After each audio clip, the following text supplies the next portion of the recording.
Welcome to the Moms of Tweens and Teens podcast. If some days you doubt yourself and you don't know what you're doing, if you've ugly cried alone in your bedroom because you felt like you're failing, well, I just want you to know you're not alone and you have come to the right place. Raising tweens and teens in today's world is not easy, and I'm on a mission to equip you to love well and to raise emotionally healthy, happy tweens and teens that thrive. I believe that moms are heroes, and we have the power to transform our family and to impact future generations. If you are looking for answers, encouragement, and to become more of the mom and the woman that you want to be, welcome. I'm Cheryl Gould, and I am so glad that you're here.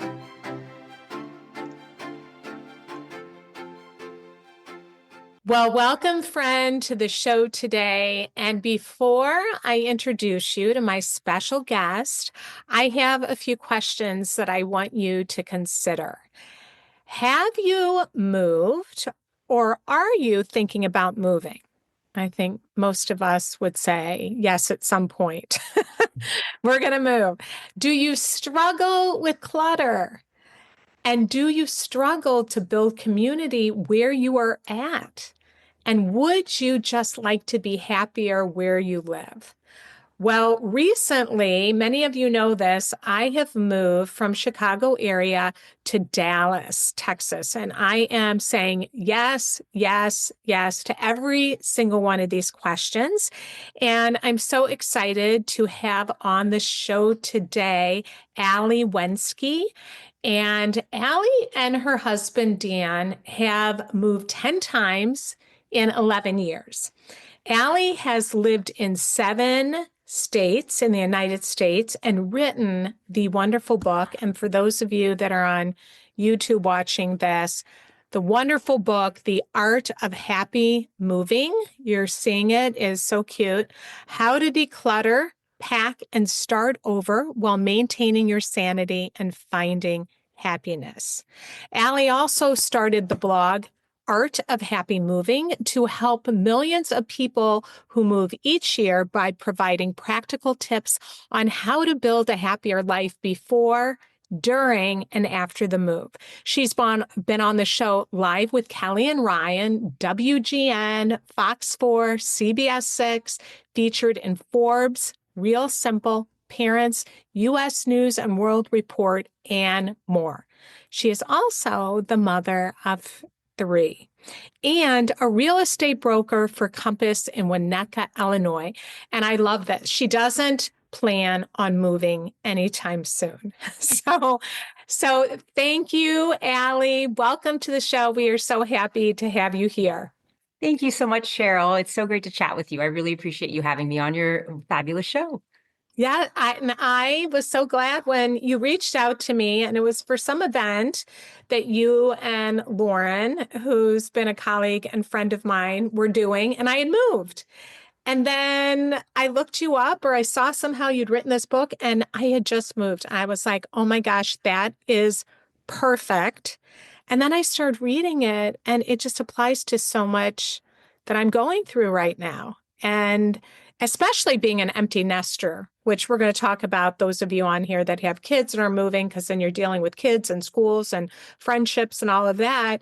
But I find it lonely. I thought this is perfect because you can support me as I go through this, as well as supporting our listeners who are maybe not moving now, but it just seems like it's part of life that we all go through.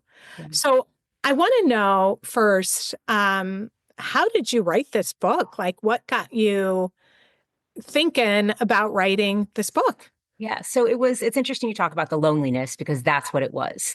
I was so lonely when I moved from the Chicago area to Knoxville, Tennessee, and it was so hard to make friends.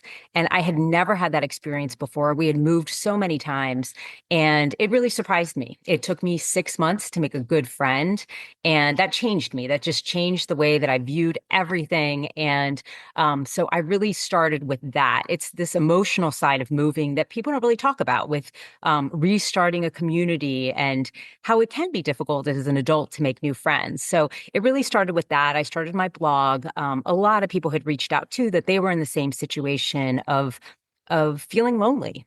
And then of course I had the experience of moving. We moved 10 times in 11 years. So the decluttering, all of that, home staging, selling a home, there's just so much about it that people often don't talk about, which I think is strange because we all go through moves and it's such a big part of our lives.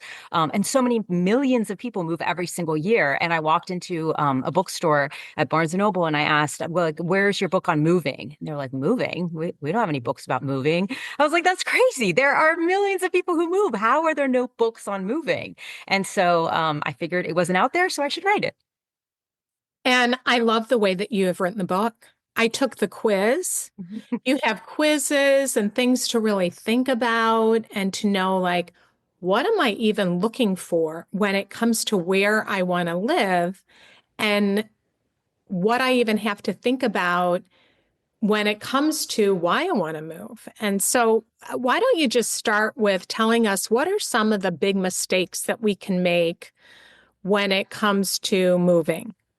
Yeah, one big mistake that my husband and I made is we were moving from Chicago to Knoxville. And at that point in time, we could have moved anywhere. My husband had finished his medical residency and train and fellowship. And so we really had the entire country that we were looking at of where can we go next? I think a lot of the situation is similar to when people looking for retirement of we can go anywhere. We're not tied down because of schools or family necessarily. So where can we go next?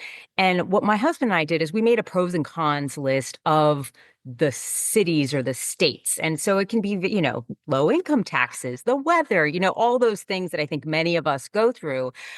But it wasn't specific to us. It was more of a general pros and cons list. And so, one thing that I recommend is that you really do some soul searching about who you are, if you're moving with someone else, who that person is, and what's important to you.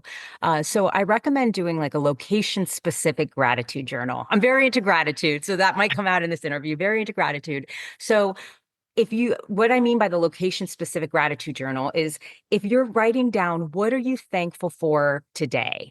I went for a walk to go to the lake, and so that's something I would write. I'm very grateful I can walk to the lake. I'm grateful my kids are close to school; they can bike to school or whatnot. And then if you're in a time crunch, go back in the last 3 months. What are you grateful for about where you live that you did 3 months ago? And looking forward, what are you looking forward to it over the summertime? And it can kind of give you an idea of what are the things that you love to do. We love going to Ravinia and the outdoor concerts. As I mentioned, I love going to the lake and the beach and all the going to the comedy clubs. Like there are things that I didn't realize that are a big part of our not necessarily everyday life, but every month life that really feed me. I love going to the local bookstores and hearing the authors. And these are all little things that we did not have down on our spreadsheet. It has nothing to do with the low cost of living or state income tax. It was more specific to who we are. So it's very personal. As you mentioned, I have lots of quizzes and everything in the book that is just to get you thinking, to get the conversation going of what is important to you. And does this new place offer that? And if it doesn't offer that, are you okay with it? So really just looking at the whole picture and seeing, is this something that's good for me? Am I ready for a new adventure? How much of an adventure am I looking forward to or not? And then also I talk too about having are you a city person, a suburban person, a nature person? Like what kind of environment is important to you? That is so great. I mean, sometimes it sounds so glamorous to move. Oh, I'll just move out to the country on a farm, Yes. And then you don't really think through, like being an empty nester. And I'm like, oh, I could recreate myself, go live on, a ranch in Texas. then you're isolated. And when you're asking all those questions, I'm like, oh, well, I do want to be right by a coffee shop. Like that makes me happy. Right. Oh, I do want to go around to the little boutiques. Oh, I do want to be able to. One of yours was go see a show at go see Hamilton. I'm like, yes, to that one. I answered, A. And then, so, oh, okay, being out in the country, maybe that would be nice to stay at an Airbnb for a weekend. Yeah. But when it comes to moving, that wouldn't fit who I truly am. Mhm. So love that question. So yeah, that is one of the big mistakes that we can make. So what what else when it comes to moving do we need to consider? You talk about schools Mhm. and what are some of those things that we should really think about? Yeah, again, this is very personal for everybody. So, I do recommend you looking why. Why are you moving? What is the big reason you're moving? And then also looking at your life priorities. What are your life priorities? And these can change over time. I mean, maybe you're very, right now you're focused on building your career, or you want to be close to family, or what are kind of your things that are important to you right now, and then why are you moving, and do those line up? And if they don't line up, like maybe right now career advancement is very important, but you are moving to be closer to family, that might not be a good fit because it might not be the right city at the right time and all of that. So it's really looking at your why are you moving and your priorities right now.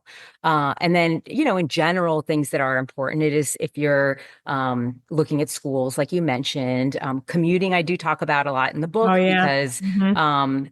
long commutes can really impact your happiness levels. And so, is that worth it to you?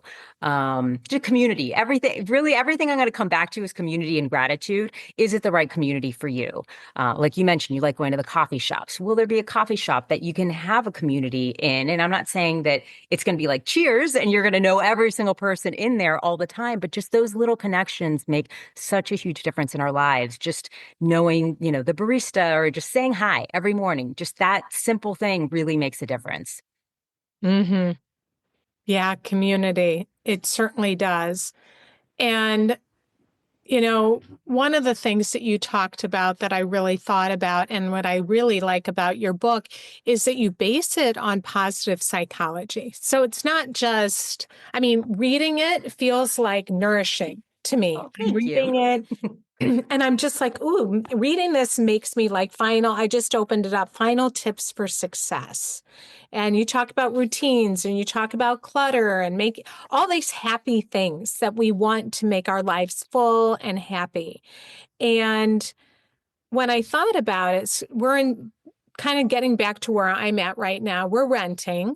Mhm. We're in a beautiful area. Those that are from Dallas that are listening or the area know Dallas, we're in Lakewood, which is really pretty. It's hilly. We're actually by a lake, um, but it's really expensive. I mean, we came from an expensive area, but this is like off the charts expensive. And so many people are moving here. So then we're like, oh, my husband's looking because we're thinking about, where we would buy. We're not quite ready, but he's looking out further. But we have two grandkids here in the city. And then our youngest is just got married about a year ago, and they'll be having kids eventually. So what do you go for the bigger house because you're going to be happy that your house is bigger and people can come, or do you not? What would you say to that? Yeah. So, yeah, and I do talk about the positive psychology. And one of the things too is the hedonic treadmill, which is that our stuff is not going to make us happier over time. Like in the beginning, you might be very excited that you got the bigger television or the bigger house or whatever, but then you get used to it. And that excitement and joy and happiness, it wears off. So then you're always kind of looking for the next thing. So I am a realtor. And one of the things that I recommend to all of my clients is look for the community. You don't need the biggest house, but you want to be in a space, in a place where you feel connected. And it sounds like I hope I'm not getting into some marital fight here. If you guys are on different sides of this, I hope, be like, look, this is what Ali said. But Totally. if you want to be close to your grandchildren and you moving further out to get the bigger house, now you're dealing with the driving time and it's harder to get to your grandkids and all of that that is part of this whole equation. And so just overall, I say that the more stuff, the bigger house, the fancier things, in the long run, that's not going to make you happier. I agree. I'm going to tell him Ali said Oh that. no, I'm gonna get in trouble. That's okay. He's the expert. No, Ali but said, that's fine. You can use me. That's cool. no, but I do agree. And then if you're one of the reasons we moved here is to be by family. Yeah. So, just looking for and the connection. And I think apart from relationship, we can be lonely. So when you were researching for this book and the happiness factor, what I'm hearing you say is community was one of the biggest things. Were there a few other things? Yes, I would say the biggest thing are relationships. So just that's number one. You having if having strong relationships with others will increase your happiness, your health, everything. Like life will be better if you have stronger relationships. And the second one is gratitude. So practicing gratitude, being grateful for what you have. And I think that kind of goes in parallel with the hedonic treadmill, that if you're always kind of searching for more, bigger, better, you're not going to be happy. But if you're grateful for the things that you have, then you will be happy because you're happy with what you have. You're grateful for it. So those are really like the two secrets to happiness are relationships and gratitude. And I do talk a lot about my book about clutter as well. And that is kind of the secret to happy moving, making moving easier, moving better. But I do think it also makes life better when you do not have a lot of clutter in your house, in your life. And I'm not saying be a minimalist, but just taking out the things that don't serve you will help you be happier. Yes. And yeah, you said the secret to happy moving, get rid of everything you own. All right, a little I hyperbole, feel but like you that. want to get the point across. Which is good. So I know there's moms, really, most moms that I work with struggle with clutter. There's so much, and we got rid of so much. I mean, we purged, we sold our house, then we purged again before we moved here, and then our rental doesn't have a garage or a basement, so there's nowhere to hide anything. So then we had to purge again. And I went to the resale shops and I was like, wow, they've got great stuff here. Like it made me not worry. Like if we need something that I have to worry about that it's going to be irreplaceable. You know what I mean? Yeah. Um, but where do we even start? Because it was very hard for me when I had to get rid of stuff and stuff that no longer served me, but it had sentimental, meaning to me. That was Yeah. really Mhm. what would you say to the moms that's struggling to get rid of her clutter? Yeah, there are different questions there. So one was the sentimentality, and the other one is just where to start. So I'll start with where to start, leaving aside the sentimental part. The first thing I always say is visualization. So first, before you start anything, just take a moment to imagine what your space looks like. Or what your space would look like if it was exactly the way you would want it to be. I recommend taking photos of your space, whether or not you plan on selling your house, but especially if you're planning on selling a house, go around, take pictures just for yourself because you'll end up seeing all the clutter in the spaces that you ignore. You don't notice the stack of papers or the bag, Trader Joe's bags that have been hiding in the corner or whatever you have. Um, if you're taking photos, you can't ignore it. It's different than just walking around your space. So you visualize the space, imagine it the way that you want it to be, then look through the photos and say, okay, where can I start? And I do have a specific decluttering order for moving, which may be different from people who are just don't even know where to. If you are very, very overwhelmed, and you're sentimental, I would say start in the bathroom. Just start a bathroom drawer because you probably don't have too many sentimental items in your bathroom. And so start with that because it is a skill that you get better at. You've been going through all of this, Cheryl. Like the first time was probably the hardest, but now that you've gone through a few purges, it's a lot easier for you to do that. And so when you're first starting out, just start with something that is not difficult for you, like a bathroom drawer. Oh, and then you feel more successful. You kind of get that taste of how good it feels to get rid of the stuff. Yes. And you Like the feel, yeah. the Yeah. lipstick color that You're like, was out why? in the 80s. And there's a lot of stuff in there you shouldn't keep. I mean, makeup that doesn't last very long, right? Like a year expiration or something, and you've had it for 10 years. Maybe it's time to get rid of it.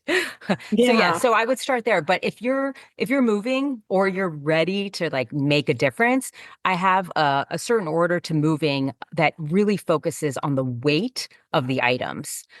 So I recommend starting with books and magazines. They're not necessarily the heaviest thing in your house, but they're kind of a good starting point because they're heavy, they're easy to pack. Like it's the first step. And so the what I recommend is laying everything out that you have, like for books, for example. And I talk about in my book, I have a lot of pictures online because I've done this with my kids many times where I would create a big bookstore in my basement and I would have everything into subcategories. So like all the holiday books, all the picture books, the mystery books, whatever it was, like I would create a bookstore and I would give all of my kids a shopping bag or post-it notes. And so they could just go around and pick out any book they wanted to keep. And so they would go shopping in our basement and just pick up all the books and go shopping and get everything. And in the beginning, I was like, oh my gosh, I just spent all this time making this bookstore and they're just picking everything. And yet, what was amazing is like after time, they would slow down and then they were done. They finished shopping. And one of the times we did it, I think we donated 168 books to Bernie's Book Bank, which you probably know. And Yes, yes. yes. And I didn't even realize we had 168 books, let alone 168 books to donate. And it was just that they were picking out all the things that they wanted instead of thinking, what do I want to get rid of? So it was just a different way of framing things where you're thinking, what do I want to keep? What is important to me? Or like Marie Kondo, what sparks joy? Versus like having to think like, oh, do I want to get rid of this? You're not thinking of it in a negative way. It's all the positive. Like, what do I want to shop for? What do I want to keep? What do I want to move? Um, and then the moving process. Then you start packing them and all of that because that's why I like books first because they're very easy to pack. I loved how you said, and I did end up doing this, having somebody that comes over. I had a girlfriend come over that I knew would be like, nope, get rid of it, get rid of it, get rid of it. I'm like, no. She's like, come on. What? What? She actually was like, that is so ugly. I was like, oh, okay. I guess you're kind of right. It's just kind of hard for me to part with it. But then once it's gone, and what I also did is things that I were sentimental that my kids didn't really want anymore, like all the trophies. Yeah, And they're like, Mom, I do not want that. But for me, it was like, oh, Little League Baseball. Really? You don't want that? No, I took pictures perfect. and that helped me to release it. Yeah. So that is really good. All right, let's go to connection because I need help. Just we found a church here, and now we're in a small group with some people in church, but like uh, I'm struggling with Yeah. just putting myself out there, um, and I know I need to do that. Mhm. And in Lake Forest, where, from north of Chicago, where I grew up, that's where I grew up. So I Yeah. had so many friends there that I'd known all my life. And now it's, I'm starting over from Yeah. scratch. So what did you do, especially Mhm. like when you were feeling lonely? What do you recommend other women do that can be helpful? So what I want to tell you what I did wrong, Okay. because I think I learned a lot from that. And one of the things was I had never experienced that before. I had always been fine with putting myself out there. And I got very lonely. And I felt like I felt like I shouldn't feel lonely. Like it wasn't right of me to, because I had my kids at home. I had my husband. I felt like guilty about feeling so lonely. And I do feel like I got to a point where I was desperate for a friend. So I would say whatever you do, like if you can avoid that desperation, because it's like dating, right? Like you don't want to have this feel like you could smell desperation, right? And so Yeah. so my recommendation, and I have, since that move, is to do things that you love for you, where your goal is not to make friends. You're putting that aside where you're doing things to feed yourself of like, I want to do something that I love. And so one of the things that I did for myself was I said, I'm going to try a new skill every single year. And I'm just going to try something new and put myself in these different situations with different people. And just because it's what I want to do. So I started off with ice skating lessons. I did knitting classes. I took guitar lessons. I took a storytelling class at Second City. So just throwing myself into different situations. And then you're doing what you are enjoying doing. And then you meet people through that who have similar interests, who are just like when you're doing something with other people and you're all excited about it, then you get to know one another, right? And instead of trying to make an effort to go in and join a friend group that has already been friends for 20 years, like that's hard. So I would say go out. Get outside, first of all, go for walks, be outside, like just be outside. Don't be in your house all the time because it's so easy for us to not Hmm. go out. So be outside.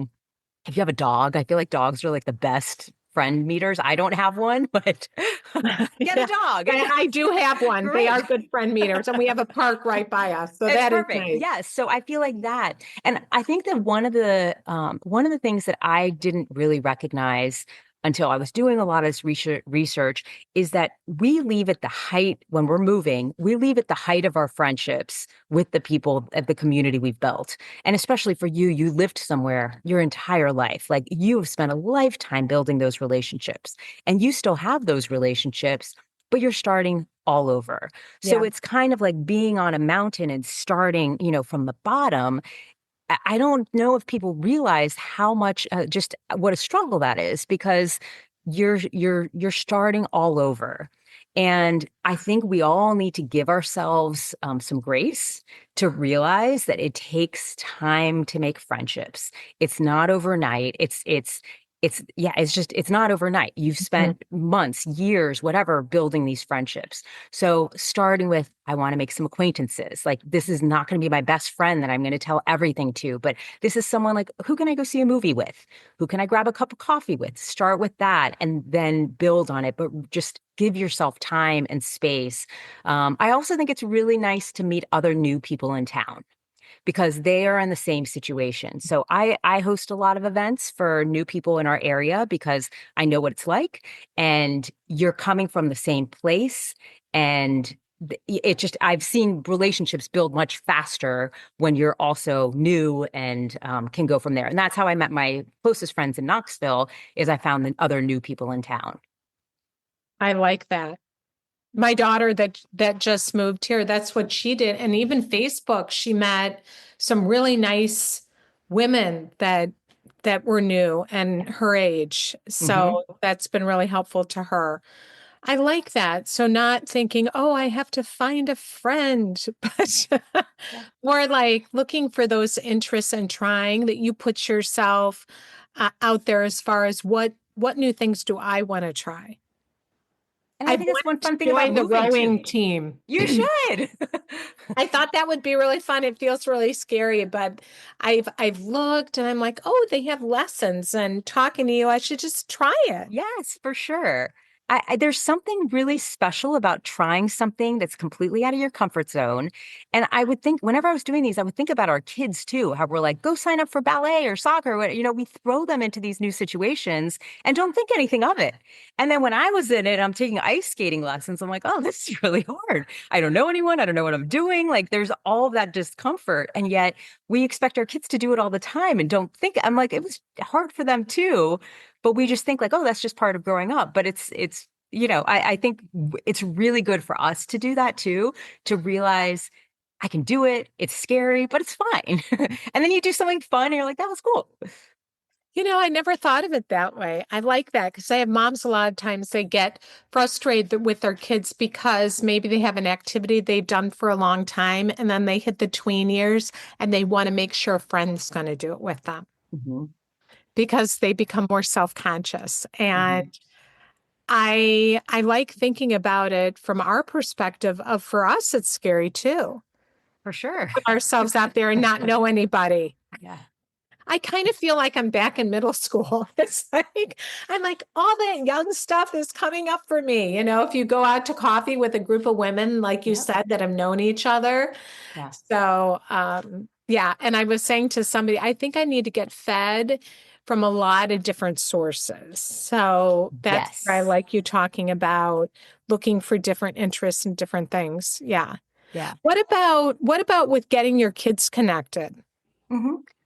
So one of the things I do recommend in my book, if it's possible before your move, especially, yeah, if you're before your move, to try to reach out to people on Facebook, Instagram, whatever your sphere, and say, do you know anyone who lives in the city? And to connect you with someone in that place before you even move, because it's really helpful when you get somewhere to already know somebody. They don't have to become your best friend or anything, but they can connect you to other people. So it's a lot harder to go from 0 to 1 than from 1 to 2 friends and acquaintances. So if at all possible to reach out, if you have young kids, like reach out to the schools and say, can you please connect us with a host, a family that already is there that's willing to be like our mentor family, and to just build those connections even before you get there. And if you can't do that, then yes, when you get there. And I do have a lot of tips in the book about how to help your kids be in new situations. So there's body language tips being kind of the main part of it, of what they can do in order to make new friends. And there are some scenarios in there, role plays that you could practice with them, which is what we did when our kids were little. We would just do a lot of role plays of how do you introduce yourself to someone? How do you icebreakers, compliment someone that leads to a conversation? So just little tips like that can make the transition not seem as hard. I like that role playing too with them. And I didn't think about because I have right now I have our grandkids live with us part-time because of the school system that's here. And it's a whole different way that they do things down here. So it's foreign. And Mhm. I've really appreciated the moms that have reached out and said, I'll answer any questions you have, and because you feel kind of lost with the way they do things if you haven't done it before. So that's very helpful. And then role playing with the kids and how to even integrate into a group of kids that have known each other for a long time and you're the new kid. Yeah, at least from the experience I've had in researching and interviewing other families, it's very helpful to let the teacher know that your child is new, because if they're starting in a new year, everyone is new to the teacher. The teacher doesn't know that you just moved Mm-hmm. there. So letting the school know, letting the teacher know that you are new, to give that extra attention, and then maybe just letting other people know you're new as well, because at least in our schools the kids are constantly being rotated with different kids. So someone might be new to them and they don't know that they didn't live here the year before. So having your kids just bring up in conversation, or grandkids, oh, we just moved here from X, is a great conversation starter. And I know for me, when I grew up in Miami. I went to the same school with the same kids all the time. So when a new person came into school, it was the greatest thing ever. And I would like just, oh my gosh, there's a new kid, and you run over and you get to meet them. So there's an excitement about there being a new kid in school as well. Yeah, yeah. It's the new kid. Yeah. Well, it's fun. It's something different, Yeah, someone different. yeah, yeah. I love that. So, anything that you can, well, you know what? I had one question I wanted to ask you, and you talk about in the book. I have people say, "So, what do you think about Dallas? Do you love it?" And and how do you answer that? In a way that if you're not, and it's not that those of you that are from here, it's a wonderful place, but I'm still getting used to it. And I don't Yeah. want to, I'm like, find myself going, oh, I'm doing great, trying to get used to the traffic and, and so what do you say? Like Yes. what can I say to that question? Because you don't want to put down the town. Right. Yeah. Yes. Any So idea? I think so. That's a great question. I talk about it in the book of it is, it's hard when people move to not compare their new city to their old city. And oftentimes you miss your old city, right? I mean, if many times. And so I do talk in my book, like, do not criticize the new town. Just don't do it because it's their hometown. You don't want to say anything negative about their town, or even, I think I care. I think in the book I was saying like people from New York moving somewhere else and being like, oh, but I miss the bagels. It's like, okay, I get it. But like, people want to hear positive things about their new town. And so I would find something that you like and also say, I'd love to say something positive and then ask a question of like, so what are some places you recommend that I haven't had the chance to explore? I'd love to see new places. Or if there's something that you are concerned about or you want to know about neighborhoods or whatever, be like, I'm still trying to figure out my way around. What are some of the neighborhoods you recommend? Like get their insight and expertise into things Oh, instead of necessarily answering what they want to know is, do you like it here? And I had a hard time in Knoxville. Like for me, it was not a good fit for me. It's a great town, great people, all of that. It just wasn't the right fit. And yet I would not say something negative to someone asking me, like, do you love my hometown? Right? yeah, Yeah. yes. I like that. So pick out what you're really enjoying and then be able to ask them, and where are some places that you love to go? Because then you can have a conversation around that, and then you learn something new that you can explore. Yeah. And That's then if they want to ask about where you were, if they want to know about the Chicago suburbs and like, oh yeah, we had a great time there, but we're enjoying living here. Have you ever been to this? Like if you want to talk about where you live, like, oh, have you ever been there? And if they haven't, okay, well, conversation's over. But well, I love this, Allie. You've really helped. Like me, that, in reading your book, and it's so positive and uplifting and gives me tangible things that I can focus on in the gratitude part, and just finding more of those things that I love to do in order to just meet people and get out there and have fun and expand my world here and yeah. having adventures. So, um, I just really appreciate you writing this book. And there's nothing, I'd never seen a book on moving. So Oh, thank you. And yes. let people know, where can they find you? Sure. I'm really active on Instagram, so at Ali Wenzke. And then I have my blog, artofhappymoving.com, but I'm pretty active. Reach out to me if you are planning on moving or thinking about it. I've had people reach out to me too about decluttering, which has been really fun. That people are like, oh, I don't know if I can throw this away. I'm like, get rid of your French textbook. And then they'll text me later, like, I've got rid of my, high school textbook. And so yes, please reach out to me, decluttering questions, moving questions. I love helping people through this because I know it's hard, and I've been through it, and I want to be able to help other people through it too. Yeah.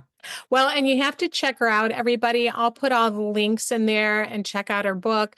But I also find what you're doing really interesting because you're an entrepreneur and you take what you do for a living and you're very creative with what you do. Like Allie has this show on YouTube where she goes into her town and she talks to different people in the town.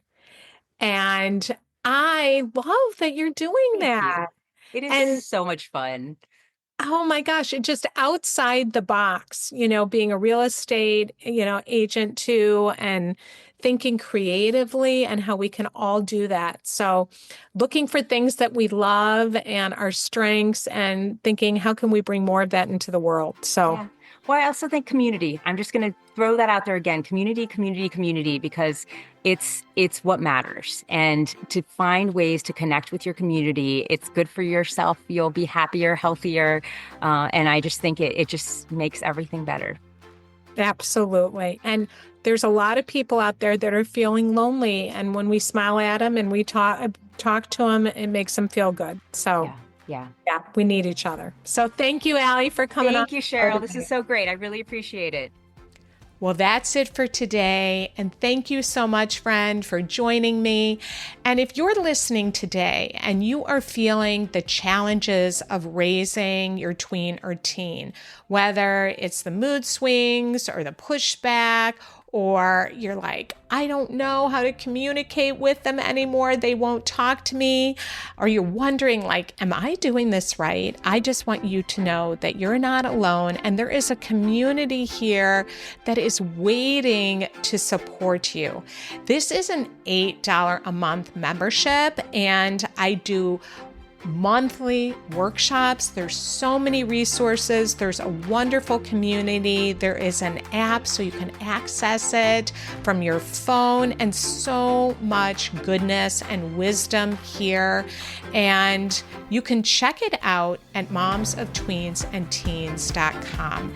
And I don't want you to have to do this alone. I don't want you to waste these precious days just doubting yourself and arguing and feeling exhausted and tired. That is why I am here, and that's why this community exists for you, to support you. So head over to momsoftweensandteens.com and check it out, or sign up for our free newsletter. You'll receive an email a week of weekly wisdom, free resources to help you build a stronger relationship with your tween or teen, and updates on our upcoming workshops. I would love to get to know you and to support you. Thank you so much for joining me today, and I look forward to connecting with you next week. So I will see you soon. Have a great week.